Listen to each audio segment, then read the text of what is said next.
بسم اللہ الرحمن الرحیم. تم سے ہے پاکستان میں خوش آمدید. میں ہوں ساجد حسین. کوشش ہوتی ہے کہ پاکستان کے جو ایشوز ہیں، جو مختلف محکموں کے چاہے ایشوز ہیں، چاہے پولیٹیکلی معاملات کی وجہ سے عام انسان کی زندگی میں ابھی تک وہ بدلاؤ نہیں آیا، یا بزنس کمیونٹی کے ایشوز ہیں، تو آج بھی بہت سارے موضوعات پہ بات کریں گے اسمال ٹریڈرز کے ایشوز پر. بزنس کمیونٹی اور انڈسٹریلسٹ کیا چاہتے ہیں، کیسا پاکستان چاہتے ہیں، کیسی معیشت چاہتے ہیں، اس پہ بھی بات ہوگی ایجوکیشن سیکٹر پر بھی کہ تعلیمی ریفارم کی باتیں کی گئیں، اس پہ حکومت کا کیا اسٹانس رہا، عام لوگ کیا اس سے مستفید ہو رہے ہیں.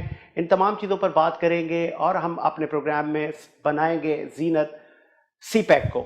جی بالکل، گیم چینجر ہے. اس پہ کتنا پاکستان کو فائدہ ہوگا، کتنی وہاں پر امپلائمنٹ ہوگی، کب اس کا ثمر عام عوام تک پہنچ جائے گا. بات کرنے کے لیے آج ہمارے ساتھ اسٹوڈیو میں موجود ہیں جمال کھیرانی صاحب. جمال کھیرانی صاحب، آپ کا بہت شکریہ. آپ کا تعلق الرسل ملک سے ہے. ان کے ساتھ موجود ہیں فیصل باٹوا صاحب. ایفرو پاک سے آپ کا تعلق ہے. فیصل باٹوا صاحب، آپ کا بھی شکریہ. اسٹارٹ کریں گے جمال صاحب آپ سے. جی سر. اسمال ٹریڈرز میں سمجھتا ہوں کہ جو کہ ڈائریکٹ کسٹمر اور ڈائریکٹ مطلب ہماری مارکیٹوں میں ہوتے ہیں، اسمال ٹریڈرز کے بہت سارے تحفظات رہے. ابھی ٹیکس نیٹ کی باتیں کی گئیں اور ان کے بہت سارے تحفظات ہیں کہ ہم اس ٹیکس نیٹ میں نہیں آئیں گے، یا ہمارا اتنا کاروبار نہیں ہے. کیسے کوئی ایک کولیشن باڈی بنائی جائے، کوئی ایسی کمیٹی بنائی جائے تاکہ ان اسمال ٹریڈرز کو زیادہ سے زیادہ فیسیلیٹیٹ کیا جائے؟ بسم اللہ الرحمن الرحیم. سب سے پہلے تو میں آپ کا بےحد شکر گزار ہوں کہ آپ نے مجھے اپنے شو میں بلایا اور مجھے ایک موقع دیا ان ایشوز پر بات کرنے کا. اسمال ٹریڈرز کے حوالے سے میں یہ کہنا چاہوں گا کہ جو ٹیکس ریفارمز کے حوالے سے جو آج کل حکومتی سطح پر جو بات چیت چل رہی ہے، لیکن جو ٹیکس نیٹ میں لانے کی جو بات ہے وہ اصل میں اس طرح سے ہے کہ کووڈ کی وجہ سے جو ہے کافی زیادہ ڈیمیج ہوا ہے اکنامک سائیکل ہمارے ملک کا، اور اسمال ٹریڈرز جو ہیں ان کو اس وقت جو ہے بزنس ایکٹیویٹی کے حوالے سے کافی لاس اٹھانا پڑا ہے. تو اگر ٹیکسز کے حوالے سے تھوڑا سا گورنمنٹ ان کو ریلیف دے تو ہو سکتا ہے کہ دوبارہ جو ہے ان کو اس طرف جو ہے کچھ آسانیاں مطلب پیدا ہو سکے. کچھ آسانیاں ان کے لیے پیدا ہو جائیں گی اس طرح سے. اچھا، یہ جو یہ طبقہ ہے، جو اسمال ٹریڈرز ہیں، زیادہ پڑھے لکھے افراد نہیں ہوتے، تو پہلے تو ان کو ایجوکیٹ کرنا ہوگا، پہلے تو ان کو اس لیول پر لانا ہوگا، پھر ہی تو یہ ان تمام چیزوں کو فیس کر پائیں گے. تو اس میں آپ سمجھ رہے ہیں کہ حکومت کو تو ڈائریکٹ ایک ایسی کمیٹی بنانی چاہیے، کم از کم ان کے اویئرنیس کے پروگرام اسٹارٹ کریں، ان کو بتائیں کہ اس کی سہولت کیا ہے، اس کے فائدے کیا ہیں، آپ کو کس طرح فائدہ ہوگا، حکومت آپ کو کیا کیا شیلٹر پرووائڈ کرے گی.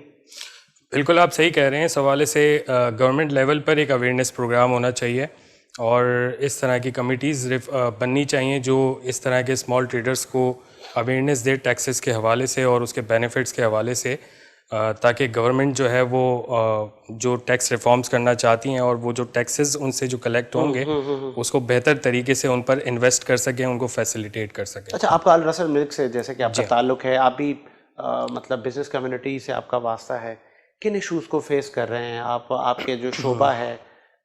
میں سمجھ رہا ہوں کہ پاکستان میں آپ ایک اچھا کام کر رہے ہیں، تو کوئی حکومت کی طرف سے کوئی شکوہ یا آپ کو بڑا فیسیلیٹیٹ کیا گیا، تو اگر وہ کوئی تعریف کے لائق بھی ہیں ہمارے حکمران تو آپ نے کر دینی ہے، اس میں بھی کنجوسی نہیں کرنی. سر گورنمنٹ لیول پر تو ابھی تک کسی نے بھی ہم سے رابطہ نہیں کیا اس حوالے سے، لیکن یہ ہم نے ایک سیلف انیشیٹو لیا تھا. سیلف انیشیٹو لینے کا مقصد ہمارا یہ تھا کہ ہم نے اپنی اس فیلڈ کے اندر پاکستان کو ریپرزینٹ کرنا تھا. اور دوسری بات، ہم نے ڈیری سیکٹر جو ہے وہ ہمارا ٹوٹلی تقریباً جو ہے میجورٹی امپورٹس پر ریلائی کرتا ہے، تو جس کی وجہ سے ہماری اکنامی پہ ایک بوجھ پڑتا ہے، اور اس کو کم کرنے کے لیے جو ہے ہم نے ایک یہ انیشیٹو لیا. اور گورنمنٹ لیول پر ہمیں اس حوالے سے کوئی بھی فیسلٹی نہیں ملی ابھی تک. تو آپ نے کوئی پرپوزل بھیجا انتظامیہ کو؟ نہیں، ہم نے ابھی تک کوئی پرپوزل نہیں بھیجا. ہم اس وقت جو ہے خود سے سیلف کر رہے ہیں، جو بھی ریفارمز ہم اپنی فیلڈ کے اندر کر سکتے ہیں یا جو بھی پاکستان کے حوالے سے ہم بہتر اس میں اپنا کردار ادا کر سکتے ہیں. فیصل صاحب آپ کی طرف آتا ہوں. پہلے تو بہت شکریہ، آپ نے ٹائم دیا. فیصل صاحب، اسمال ٹریڈرز اتنے پڑھے لکھے نہیں ہیں، ان کو کیسے مطلب آپ پہلے تو ان کی تو ذہنی نشو و نما کرنی ہوگی، ان کو اس لیول پر لانا ہوگا کہ وہ آپ کو سمجھ تو سکیں. ساجد صاحب، سب سے پہلے تو بہت شکریہ، آپ نے اس پروگرام میں ہمیں انوائٹ کیا اور بولنے کا موقع دیا. سیکنڈلی، میں آپ کی اس بات سے 100% اتفاق کروں گا. آئی ایم ایگری، کیونکہ جب ایک اس قسم کا ایٹماسفیئر آپ نہیں دیں گے، ٹھیک ہے نا، آپ نے تو مطلب جو طبقہ ہے ہمارا عام کاروباری طبقہ ہے، پڑھا لکھا نہیں ہے، ایجوکیٹڈ نہیں ہے، جب تک آپ ان کو پرسویڈ نہیں کریں گے، انہیں بتائیں گے نہیں، اس کا ایک ماحول نہیں کریٹ کریں گے. ایٹماسفیئر کسی بھی ملک میں سر، چاہے چھوٹا بزنس مین ہو یا چاہے بڑا بزنس مین ہو، آپ کو ایٹماسفیئر دینا ہے. آپ نے ڈرانا نہیں ہے ان کو، ٹھیک ہے، آپ کو ان تک یہ میسج پہنچانا ہے کہ یہ آپ کی ویلفیئر کے لیے ہے، ہمارے ملک کے لیے ہے. اور آپ دیکھیں نا، پاکستانی باہر جا کے پورے ٹیکس دیتا ہے، یہاں پہ کیوں نہیں دے گا؟ یہاں پہ تو جس قسم کے حالات، اسپیشلی اگر میں کراچی کی بات کروں تو گورنمنٹ کو تو چھوڑیں، یہاں پہ تو پرچیوں میں کتنے لوگ پیسے دیتے تھے. بالکل ایسا ہی ہے. ٹھیک ہے، کسی سے ڈکی چھپی بات نہیں ہے، دیتے تھے پیسے. تو میں یہ سمجھتا ہوں مطلب لوگوں آگاہی کو مہم چلانی آگاہی ہوگی، مہم جو بتانا ہے وہ ہوگا. ضروری ہے. آپ دیکھیں نا، جب تک آپ ان کو انسینٹیوز کا نہیں بتائیں گے، اس میں فیسیلیٹیشنز کا نہیں بتائیں گے، گورنمنٹ کو اگر ریونیو جنریٹ ہوتا ہے تو الٹیمیٹلی نیشن پہ لگتا ہے وہ پیسہ، ٹھیک ہے، گورنمنٹ کے اداروں پہ لگتا ہے، چیزیں ریفارمز ہوتی ہیں اس میں. تو ہم بجائے اس کے کہ باہر سے قرضہ لیتے ہیں اور وہ ساری چیزیں کرتے ہیں، تو ہم انٹرنل کیوں نہ کریں. تو میں یہ سمجھتا ہوں جو اس وقت جو ایک لیپس ہے وہ یہی ہے کہ آگاہی مہم جو ہے وہ اس حساب سے نہیں چلائی گئی اور لوگوں کے اوپر پریشرائز کیا گیا. ایسے ہی حکومت کی جانب سے جیسے ٹائیگر فورس بنائی گئی تھی کہ جی کووڈ میں وہ جائیں گے اور پتہ لگائیں گے کون سا مستحق ہے، کہاں پہ کووڈ کے زیادہ پیشنٹ ہیں. ایسے ہی ایک ادارہ بنایا جائے جو کہ ان اسمال ٹریڈرز کو بتائے کہ بھائی آپ کا یہ بینیفٹ ہے، یہ وہ ہے. اس میں مطلب سمجھ رہے ہیں اس کی تو اشد ضرورت ہے. بالکل ایک اچھا دوست ماحول ہونا چاہیے، ٹھیک ہے. اب جو ڈپارٹمنٹس کے معاملات ہیں وہ بھی لوگ گھبراتے ہیں کہ یار یہ ٹیکس والا ہے یا وہ مطلب تنگ کرتے ہیں نا. تو یہ تو دیکھا جائے تو ایک آسان طریقہ ہو جائے گا اگر یہ ٹیکس پے کریں گے اور آگے بڑھ کے پے کریں گے، آپ یقین مانیں. اور یہ پورا نظام ہونا چاہیے ملکی سطح پہ، نہ کہ صرف کراچی پہ، ٹھیک ہے. تو مطلب باقی جو ملک کے دوسرے دیگر شہر بھی ہیں ان کا بھی یہی بنتا ہے کہ وہ بھی آ کر کے رجسٹرڈ ہوں، وہ بھی آ کر کے اس کو پیمنٹ کریں جو بھی ان کی ٹیکسز کی ہے، تو ان کو فیسیلیٹیشن الٹیمیٹلی ملے گی. تو یہ میں سمجھتا ہوں کہ ایک پورے ملک کے حساب سے ایک آگاہی پروگرام ہونا چاہیے اور لوگوں کو اس میں آنا چاہیے. اچھا، اور ایفروپاک آئیں گے سے لوگ. آپ کا تعلق ہے، ایفروپاک کس لیول پر آ چکا ہے؟ بہت سارے ممالک میں آپ جاتے ہیں، وہاں پہ کیا ایٹماسفیئر ہوتا ہے، کس طرح کام کرتے ہیں؟ پاکستانی لوگوں سے باہر کے لوگ کس طرح ملتے ہیں، محبت کرتے ہیں؟ گرین پاسپورٹ کی بڑی رسپیکٹ ہماری حکمرانوں نے، مطلب ایک ان کا خواب تھا، ایک ویژن تھا اور ابھی تک اس پہ عمل پیرا ہیں. کس قدر سکسیس ہوئے ہم؟ سر الحمدللہ 27 years I am been travelling اور الحمدللہ پوری دنیا وزٹ کی. کچھ جگہوں پہ ایشوز بھی ہیں پاکستانی پاسپورٹ کے حوالے سے، کچھ ممالک میں بہت زیادہ رسپیکٹ بھی ہے. اور میں آج کل جو عمران خان صاحب کو اس چیز کا کریڈٹ دوں گا جو انہوں نے لک افریقہ پالیسی جو ہماری جو ہے منسٹری آف کامرس نے اپنائی ہوئی ہے. حالانکہ افریقہ ایک بہت بڑا ریجن ہے کام کے لیے، ٹھیک ہے، جو آج تک اگنورڈ تھا ہم سے. چائنا کو آپ دیکھ لیں، چائنا نے اچھا وہاں پہ ایکسپوجر لیا. انڈیا ہے، پاکستان اب آیا آفیشیلی. تو وہی بات ہے کہ دیر آید درست آید، لیکن یہ کہ میں سمجھتا ہوں اچھا انیشیٹو ہے. اور ریسنٹلی ابھی ہمارے ایک سوڈان کا پروگرام ٹی ڈی اے پی کے تعاون سے جو انہوں نے ایک پروگرام کیا، اس میں تقریباً مور دین $5 ملین کا آرڈر ملے. تو اچھا ہے، ایکسپوجر اچھا ہے. ابھی ان کی پلاننگ اچھی ہے، اگر اس کو اسی طریقے سے امپلیمنٹ کریں افریقہ کے اوپر تو میں سمجھتا ہوں بہت اچھا رزلٹ ملے گا. چلیں میں آتا ہوں جبار صاحب آپ کی طرف. آپ نوجوان ہیں، کیسا دیکھتے ہیں کہ جب ہمارے یہاں کی پروڈکٹ جب آپ پوری دنیا میں جائیں اور وہاں پہ ان کو پذیرائی ملے، ایک تو ملک کا نام روشن، پھر آپ کا بزنس گرو کرتا ہے. کہاں تک آپ پہنچے ہیں؟ پورے پاکستان کو آپ دیکھ رہے ہیں؟ سر الحمدللہ اس وقت ڈومیسٹک لیول پر ہم اپنا انٹروڈکشن کافی اچھے طریقے سے کروا چکے ہیں اور ان فیوچر ہماری کوشش یہ ہے کہ ہم ایکسپورٹ مارکیٹ میں جا کر ہمارے جتنے بھی تمام پروڈکٹس ہیں ان کو انٹروڈیوس کروائیں اور ہم اپنے پروڈکٹس کے ذریعے پاکستان کو اس فیلڈ میں ریپرزینٹ کریں.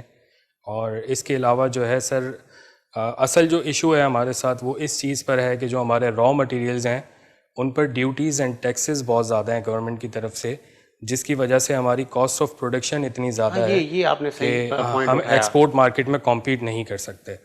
تو گورنمنٹ کو چاہیے کہ اس پر بھی تھوڑی سی نظر ثانی کرے اور ہمارے ساتھ مل کر ایک پالیسی میکنگ کرے اس حوالے سے، تاکہ ہم بہتر طریقے سے جو ہے اپنی کاسٹ کو ان کاسٹ لا کر اپنے پروڈکٹس کو ہم ایکسپورٹ مارکیٹ کی طرف جا کر اپنے پروڈکٹس کو جو ہے کوشش آپ لوگوں سے بھی ہونی چاہیے نا. کہتے ہیں تالی دونوں ہاتھوں سے بجتی ہے کہ آپ لوگوں کا ایک پرپوزل وفاق تک جائے تو صحیح، کم از کم سندھ کے جو انڈسٹریل منسٹر ہیں ان تک جائے، تو آپ ان تک ایک ریچ دیں، آپ ان کے فیسلٹی مانگیں، آپ ان کو بتائیں کہ آپ نے سر یہاں پہ ہمیں فیور دیں تاکہ ہم اپنے بزنس کو زیادہ گرو کر سکیں. سر اس حوالے سے جو ہے ہم نے کافی بار جو ہے اپروچ کیا ہے مختلف گورنمنٹ اداروں کو. گورنمنٹ آف سندھ کے جو ادارے ہیں ان کو ہم نے کافی بار اپلیکیشنز بھی دی ہیں اور کمپلینس بھی کی ہیں، کیونکہ ہمارا جو انڈسٹریل انفراسٹرکچر ہے اس کا بھی بہت برا حال ہے، اس کو بھی امپروومنٹ کی ضرورت ہے.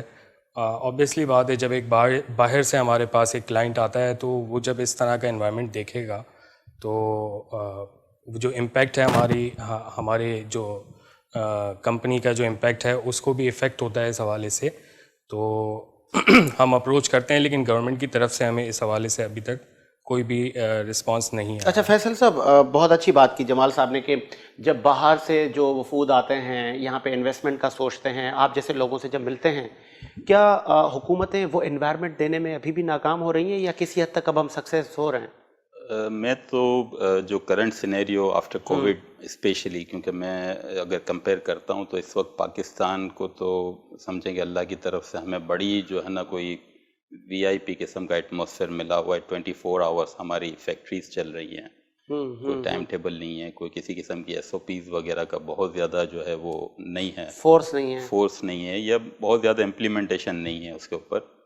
تو میں یہ سمجھتا ہوں کہ بڑا اچھا ایٹماسفیئر ہے اور یہ مینوفیکچررس کے لیے دیکھا جائے تو بہت اچھا فائدہ ہے، بہت اچھا ایک موقع ہے جسے میں چاہتا ہوں کہ اس سے اویل کرنا چاہیے. اور جو آپ ڈیلیگیشنس کی بات کر رہے ہیں، اس وقت ڈیلیگیشنس کافی تعداد میں آ رہے ہیں. لاسٹ تنزانیہ کے ڈیلیگیشن آیا تھا، ابھی نائجر کے آ رہے ہیں ڈیلیگیشنس، پھر اس کے بعد ہم نے سوڈان میں بات کی ہوئی ہے، وہاں سے ڈیلیگیشنس آ رہے ہیں. تو میں یہ سمجھتا ہوں اس وقت اگر بائرس کو کہیں جانا ہے، دیکھیں چائنا بند پڑا ہوا ہے، انڈیا میں پرابلمس ہیں، ٹھیک ہے، اب بائرس کو پروڈکٹ چاہیے، ٹھیک ہے، اس نے کہیں نہ کہیں جانا ہے، تو Pakistan is the safest and best option right now. زبردست. تو مطلب یہاں سے جب وہ آتے ہیں ڈیلیگیشنس، یہاں سے انٹرٹین کیا جا رہا ہے، مطلب اوکے آپ مطمئن ہیں کہ تمام چیزوں کو فلفل کیا جا رہا ہے؟ جی اس وقت جو میں دیکھ رہا ہوں، جو ہمارے ادارے ہیں، جو ریلیونٹ ادارے ہیں، اس چیز میں بڑی ایفرٹس کر رہے ہیں. اسپیشلی میں Trade Development Authority of Pakistan کو میں ضرور اپریشیٹ کروں گا جو یہ ساری چیزیں انیشیٹ کر رہے ہیں اور بہت اچھے طریقے سے اس کو مطلب جہاں یہاں پر جتنے بھی لوگ آتے ہیں ان کو وزٹ کروایا جاتا ہے، ایک ایک چیز بتائی جاتی ہے، دکھائی جاتی ہے. کیونکہ ہماری بھی وش یہ ہے کہ باہر کی پوری دنیا کے لوگ جب یہاں پہ انویسٹمنٹ کریں گے، ہم اس کو اگر ٹورسٹ کنٹری میں بنانے میں کامیاب ہو جاتے ہیں، جو کہ اب الحمدللہ ہم اسی سفر پر عمل پیرا ہیں. گورنمنٹ کا تو ٹورزم میرا خیال ہے انہوں نے پریورٹیز پہ رکھا تھا، لیکن وہ کیونکہ کووڈ کی وجہ سے کافی فرق پڑ گیا اس چیز کے اوپر. تو لیکن چیزیں اور پالیسی میں سمجھتا ہوں بہت اچھی ہیں. تھوڑا ٹائم لگے گا کیونکہ تھوڑا کووڈ بھی آ گیا اس وجہ سے بھی، لیکن پلاننگس آر گڈ، مطلب انیشیٹیوز آر گڈ. تھوڑا سا ٹائم لگے گا لیکن اچھا ہو جائے گا. اچھا ڈیوٹیز کی بات کرتے ہیں، موسٹلی بزنس مین کے باہر سے ہم منگواتے ہیں تو پھر یہ ڈیوٹیز دینی ہوتی ہیں، یا ہمارے جو کنٹینرز ہوتے ہیں رک جاتے ہیں، کافی ڈیلے ہو جاتے ہیں. ہم ابھی اگر یہاں اس کی بات کرتے ہیں ہم ڈیوٹیز اینڈ ٹیکسیز کی، تو اس میں بھی آپ اس کو تھوڑا سا فلٹر کر لیں. دو قسم کے لوگ ہیں، ایک تو انڈسٹریلسٹ امپورٹر ہے اور ایک ٹریڈر امپورٹر ہے. انڈسٹریلسٹ کا تو چلیں ٹھیک ہے، وہ چیزیں روٹین میں آ رہی ہوتی ہیں، لیکن جو نارمل ٹریڈر ہے یا امپورٹر ہے اس میں بہت سارے معاملات ہیں، بہت زیادہ انڈر انوائسنگ ہیں، بہت زیادہ اس میں جو ہے مس ڈکلیریشنس ہیں، بہت مطلب ایک پلینٹی آف کیسز ہیں اس قسم کے نا. تو پھر پرابلم بھی آتی ہیں. آپ ریگولر امپورٹ اگر کرتے ہیں، آئی ٹی پی فکسڈ ہے، اس حساب سے آپ کی ویلیویشن ہوتی ہے، اس حساب سے آپ کے ڈیوٹیز لگتی ہیں، لیکن آپ بتا کچھ اور رہے ہوتے ہیں، آپ کچھ اور رہا ہوتا ہے، تو پھر اس وجہ سے کمپلیکیشنس آتی ہیں. پھر ہم کمپلینس کرتے ہیں کہ یار ہمارے ساتھ اس طرح سے ہو رہا ہے اور یہ ہو رہا ہے. چلیں مجھے بریک کا کہا جا رہا ہے، آگے بڑھنے سے پہلے ایک بریک لیتے ہیں ویورز، بریک کے بعد آتے ہیں.